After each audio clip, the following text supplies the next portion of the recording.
Hello everyone and welcome to another Versus video. I'm Brad Nelson. I'm joined today by Todd Anderson, and we are actually for the first time playing Shards. Yay! Not Shards block. Yeah, more like, we'll just call them wedges. Wedges? Oh, they're called wedges now? Yeah. I don't know, wedges or... Yeah, so with Khans of Tarkir, there's this huge emphasis on three-color strategies, namely the enemy wedges. You know, there's the primary color, and then it's two enemies, such as green, and then with green you have what? Black, blue, and black. Yeah, so that's Bug or Sultai. But we're not playing that today. We're playing...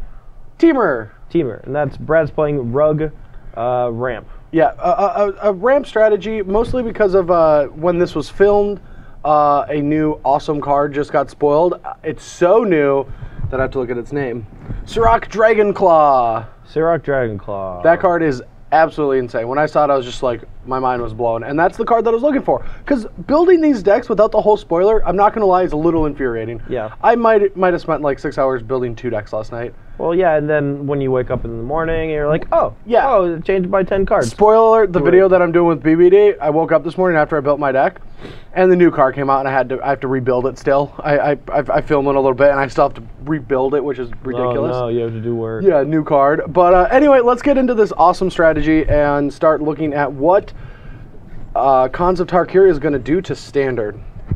All right, so as we take a look at the deck, you see a lot of white, but it is not a white deck. Yeah, these are our proxies, and they're obviously a little hard for you guys to read, so when we play them, we will say their name, and we'll kind of talk about what all the abilities are and what the implications are when we play them. But yeah, so for starters, we have Elvish Mystic, Sylvan Caryatid, and Rattleclaw Mystic. Rattleclaw Mystic. I will get these in like 2 months. Yeah. Probably when they rotate. Yeah. And what this early acceleration is going to allow us to do is play our big guys. We got Polukranos, Xenagos, Coursers, and Savage Knuckle Blades for the mid-range. And then on the top end, we've got Sarkhan to act as an aggressive or mid-range card. And then Sirach Dragonclaw to just be the, we're going to destroy you. All right, I'm going to bet $1 that at least one time during the video, Brad calls this Sarkhan Dragonclaw, because this is Sarkhan, the Dragon Speaker, and then Sirach Dragonclaw. And those names... Now you just got it in my head. I know. Now it's in my head. Yeah. But all right, so let's talk about some of the synergies in this deck. For starters, we can go turn 1 Elvish Mystic. Our nut draws turn 1 Mystic into Savage Knuckleblade. That's pretty difficult. Well, we need to play mana confluences, Yavimaya Coast, mountains. Yeah, like, the problem with that is if you lead with either Wood of the Hills or Forest, you cannot like Elvish Mystic into Savage Knuckleblade. It has to be mana confluence or Yavimaya Coast, and then you can turn 2 Savage Knuckleblade. But more often than not, it's going to be a turn 3 play, which is just fine because it's still a 4/4 with 3 different abilities. Let's talk about the abilities. Yeah, all right. So for starters, we've got the Root Wall ability of giving +2/+2 for 3 mana, which is a great mana sink for a card like this. But it is important to note it is once per turn like Root Wall. Some people don't actually know what Root Wall is. So yeah, well, it's just 3 mana for +2/+2, only once a turn. 3 mana to bounce them. That's such an amazing ability against Wrath Effects. Removal spells, if you have 3 up, they can never kill the guy. Yeah, and that actually pairs really well with the last ability, too. Which is just haste. Yeah, so if your opponent ever tries to kill your guy, you get to bounce it. And if it's a sorcery speed thing, you get to replay your guy and give it haste the next turn. Very similar to like a Boggart Ram Gang type card, you know, or Flint Hoof Boar, that's like a newer one that people have probably played with, so. Yeah, I mean, that was the whole joke, was Flint Hoof Boar was just the cheaper version of Boggart Ram Gang, but you had to pay the mana. But the most powerful thing about this card is if you have access to one, sometimes you're going to have like 8 lands in play, and you're just going to hope to draw one more. And it's really weird how that works. It's like when lands off the top of your deck after you have an excess of them are still viable top decks, the card is amazing. So this card is the heart and soul of this strategy.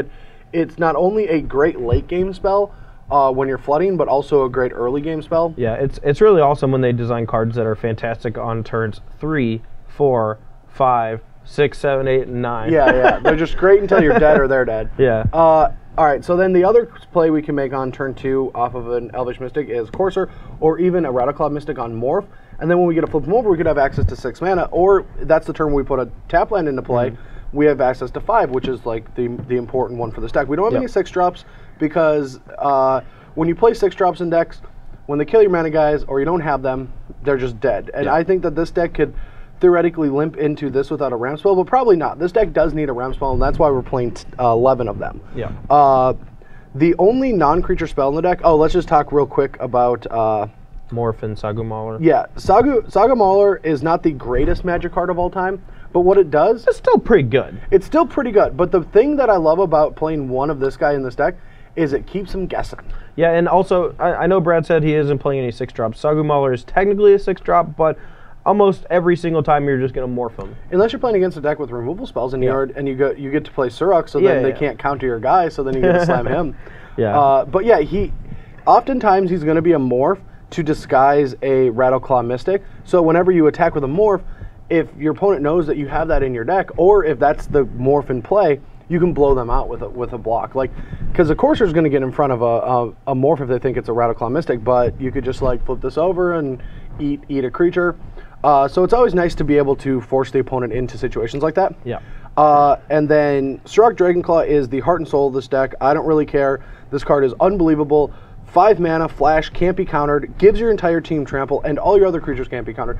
Granted, I don't think counters are going to be that relevant in this format, but I mean, there's going to be... I mean, I haven't seen the whole spoiler yet, and there's no like Sphinx Revelation type card to gain a lot of card advantage, and even I will riot. And even the Jace is bad, right? So like, I feel like this card, you know, making your things not have trample is fine, but like the format is going to be a little slower, right? Like there are these 3-color decks. People are going to be trying to do cool stuff, and counterspells might actually end up being very good.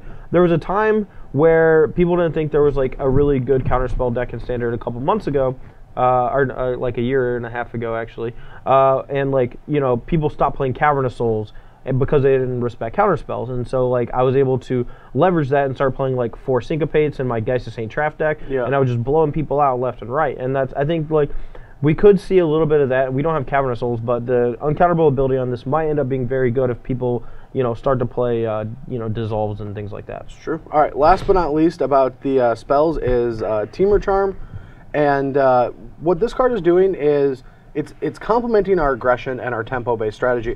Yes, we can fight, so we need a guy into play, but it's also a counter spell when you can just get one thing into play, right? Like, if you play a Knuckleblade or a Savage Knuckleblade, you can just sit on this and force the opponent to play into a Temur Charm. Also, this card can slow the game down, and because you have a creature that has flash, it rewards it a great deal. And then last but not least, if they have a bunch of creatures in play, you can just... Yep, they can't block. Yep. You're dead.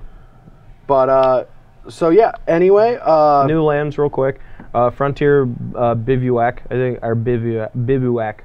I don't know how to say it. It's the Temur land, taps for red, blue, and green, comes in play tapped. And Wood of Foothills, it's a reprint, but it's awesome, and it's good. Mana Confluence is in this deck because we don't know how to build mana base yet. Probably really bad, like it was last format, but we're going to try it. Anyway, let's go to the sideboard, and then we'll get to Todd's sweet deck. What's the wedge called? Jeskai. Jeskai deck. Just almost got it. Yeah. All right, board. Okay, so what we have in the sideboard, the only new card is Disdainful Stroke, which is counter target spell that costs 4 or more. It's a really interesting counter magic spell. Also, it's really good in a deck like this because this deck tends to not care about the smaller creatures or the smaller spells. So in a mid-range mirror, you're going to want to bring this in to deal with their moneymaker, right? Yeah, it counters like their Planeswalker, their Polkarnos, their Wrath Effect. You know, I think it's a really good card. You know, it's probably better than just a 2 of in a sideboard, but that's where we're going to start it. 2 negates to complement those against control decks. 1 Xenagos, God of Revels, because it's probably really good. I just don't want it in my main deck. 4 Magma Sprays for the red aggressive decks, because Todd has proven how good that is. Also, Mono Black aggro looks awesome. Yeah. Along with the 2 Nylee's Disciples to complement those.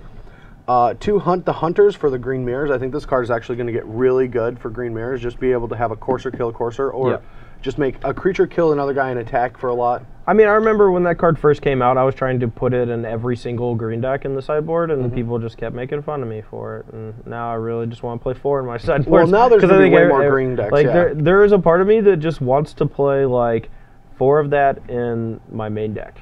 Just because there's just so many stupid decks. I think Tactics will be better. But the coolest card to talk about is Aether Spouts. Now, there is no Wrath Effect, but I do think Aether Spouts is going to see a lot of play in this format. Now, I only have it in the sideboard of this deck, but we will see in future. I bet there's going to be a control deck with like 3 or 4 of these in the main deck.